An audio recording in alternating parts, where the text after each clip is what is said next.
darbą atvažiavau po 7, o grįžtu realiai 10. Aišku, žmona turi teisę pykti.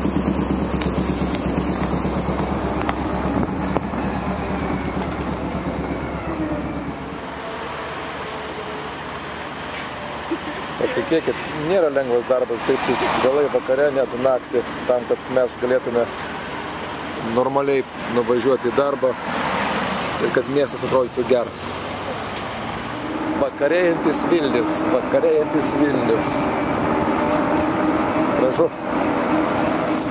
Tarybos posėdžio metu gavau Sauliaus Paukščio žinutę, kad savo laivą pagaliau nuleido ir kviečia pasiplaukiojimai.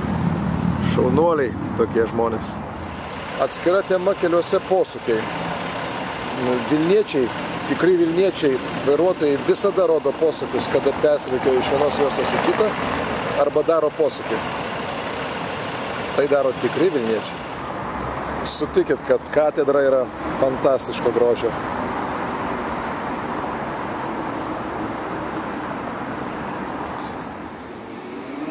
Sunki šiandien diena buvo, tarybos posėdis. Daug gerų sprendimų priėmėm, apie juos spėsim paaiškinti, kai kuriuos pradėjom klausimus svarstyti. Mačiau, klausėte paaiškinimų Facebook'e, tikrai aš juos pateiksiu. Nesuprantama, kad turit žinoti daugiau detalių ir kad galėtumėte įsigilinti. Pasirodo, dar yra parduotuvės, kurios ir dirba, po darbo savo gražiai šnekučiuojasi.